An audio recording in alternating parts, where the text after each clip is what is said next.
This man activated his X-ray vision, and the next second, he spotted a treasure worth $20 million at a street vendor's stall. Just as the man pulled out his phone to pay, an elderly man suddenly picked up the sculpture. Luckily, the old man thought the sculpture wasn't even worth 20 bucks, so he put it back down. The man immediately said he wanted to buy the sculpture. Before the vendor could even name a price, the man transferred $200. Seeing this, the old man kindly warned the man that the sculpture wasn't worth $200. However, the man claimed it was worth at least $20 million.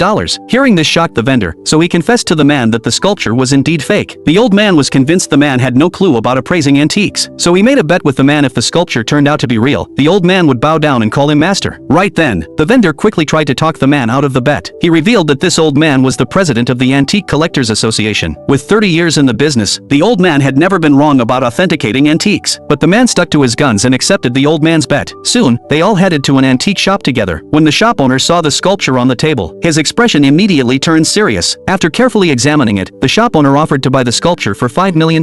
This completely stunned the old man, and the street vendor deeply regretted selling the treasure so easily. Just then, the man suddenly said $5 million wouldn't even come close to buying this sculpture. Next, the man used a small knife to pry open the sculpture, and the next second, 2 gemstones fell out. Everyone was absolutely blown away by what they saw. The shop owner immediately raised his offer to $80 million. The old man immediately dropped to his knees and called the man master. Later, the old man learned that the man was going to compete in a treasure appraisal contest, so the old man immediately pulled out one of the rarest pieces from his collection and gave it to the man as his competition entry. Soon, the man arrived at the competition venue. Unfortunately, he ran into his old school bully. The former classmate saw him and started mocking the man, saying someone of his social class had no business being at such a high-end event. However, when the man showed off his treasure, everyone assumed it had to be a fake, so they brought in appraisal experts to authenticate it. One expert immediately declared it was just a knockoff. He even said the man was disrupting the market and ordered his arrest. The bully classmate demanded that the man publicly admit he was trying to pass off a fake as real. At this critical moment, the president of the Antique Collectors Association showed up. When the president dropped to his knees and called the man master, everyone at the scene was left speechless.